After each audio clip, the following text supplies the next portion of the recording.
Okay, so I want to take a look at number 8. 8 goes back to using something called the 45-45-90 theorem.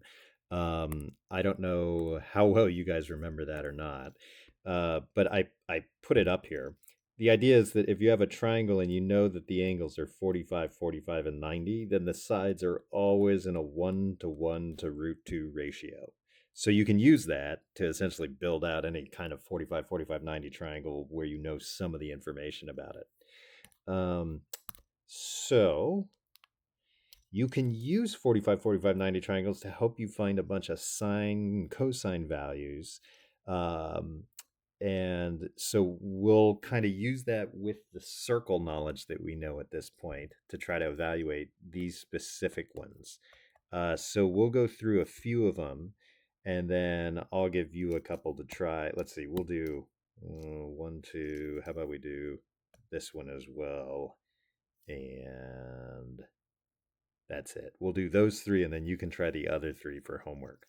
So sine 135, if you think about where 135 is, it's going to be, if this is 0 degrees and we're rotating counterclockwise, then 135 degrees is going to be here. 135 degrees. It's 45 degrees away from 180. Right, here's 180. So here's what we've got. Now, if we drop an altitude straight down, right there, let me use a different color. Let's get some blue here. There we go. If I drop that altitude straight down, then I form a little 45, 45, 90 triangle. And I know that those follow the ratio of 1 to 1 to root 2. So that means that this point right here, that corner point, this point right here, has the value, has the coordinates -1, +1, right? Because it's backwards 1 and up 1. But we also know that we could calculate it using that 135-degree rotation. And so that point is also the radius, because it's a root 2, right, times cos 135, and then the radius times sine 135. So if I needed to know what sine 135 was, well, I know that the y value, -1, equals this y value, +1. So +1 equals root 2 sine of 135. So then if I divide by root 2, I've got sine of 135 is 1 over root 2.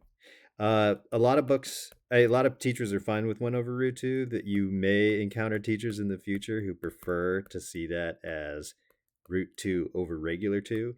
Either of these are okay for me. Okay, they're the same thing. Let's take a look at the next one. So the next one is cosine of 270.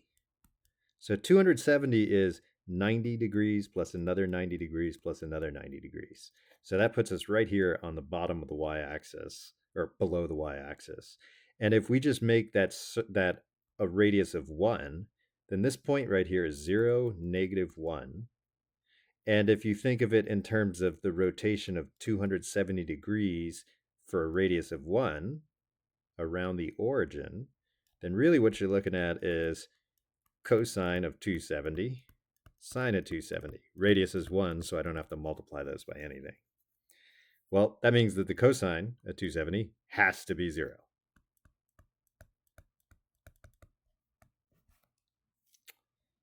Okay.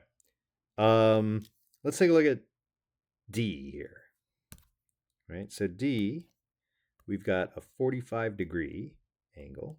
So here's 45 degrees from the positive x direction, right? So that's a 1, root 2 ratio.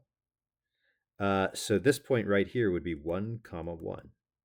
And it's also root 2, cosine comes first. Root 2 cos 45, root 2 sine 45. So I know that 1 has to equal root 2 sine 45. The y value here has to equal the y value here. So you could do this a couple of ways. You could say, so then 1 over root 2 equals sine 45, and then double both of those because you need 2 sine 45. Or you might be able to look at this and say, well, if I multiply this by root 2, it turns into 2. So root 2, if I multiply both sides by root 2, let me rewrite it like this. So now if I multiply both sides by root 2, then this turns into 2. And the other side is just root 2, and now I have my answer. Or you could take this one and say, so 2 times sine 45 equals 2 times 1 over root 2, which is 2 over root 2. And actually that, if you multiply by that version of 1, you get 2 root 2 on top, 2 on the bottom, and that just turns into 2, root 2. So root 2 is the answer for that one. Okay, you guys can try C, E, and F. Don't worry about G yet. We'll come back to that one later.